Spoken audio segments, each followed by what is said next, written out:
প্রজ্ঞা, সংগ্রাম ও সমৃদ্ধি মূলনীতি ধারণ করে বৈষম্যহীন ও কর্মসংস্থানমুখী শিক্ষা ব্যবস্থা নিশ্চিতের মাধ্যমে বাংলাদেশে একটি কল্যাণ রাষ্ট্র হিসেবে বিনির্মাণের লক্ষ্যে আজ আত্মপ্রকাশ করছে justice and democracy party JDP এর সহযোগী ছাত্র সংগঠন জাতীয় ছাত্র মঞ্চ। এই ছাত্র সংগঠনের উদ্যোক্তা হিসেবে যুক্ত হয়েছে একঝাঁক তরুণ জুলাই যোদ্ধা ও দেশপ্রেমিক শিক্ষার্থী।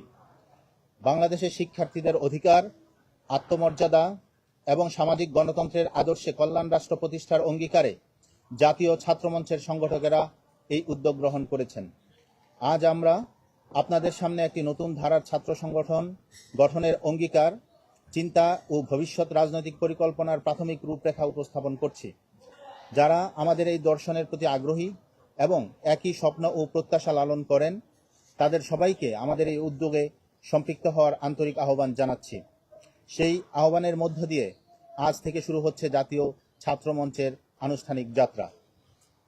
শিক্ষার্থীদের শক্তিকে সংগঠিত, সচেতন ও ইতিবাচক পথে পরিচালিত করে 1952 সালের ভাষা আন্দোলন, 1966 সালের 6 দফা আন্দোলন, 1969 সালের গণ অভ্যুত্থান, 1971 সালের মহান মুক্তিযুদ্ধ, 1990 সালের স্বৈরাচার বিরোধী আন্দোলন, 2015 সালের বেসরকারি বিশ্ববিদ্যালয় শিক্ষার্থীদের ভ্যাট বিরোধী আন্দোলন, 2018 সালের নিরাপদ সড়ক ও কোটা সংস্কার আন্দোলন এবং সর্বোপরি 2024 সালের গণঅভ্যুত্থান সহ শিক্ষার্থীদের সকল লড়াই সংগ্রামের আকাঙ্ক্ষা ধারণ করে বৈষম্যহীন ও সমৃদ্ধ বাংলাদেশ গড়ে তোলার লক্ষ্যে নিরাপদ, শিক্ষার্থী বান্ধব, উৎপাদনমুখী ও কর্মসংস্থানমুখী শিক্ষা নিশ্চিত করাই জাতীয় ছাত্রমঞ্চের লক্ষ্য।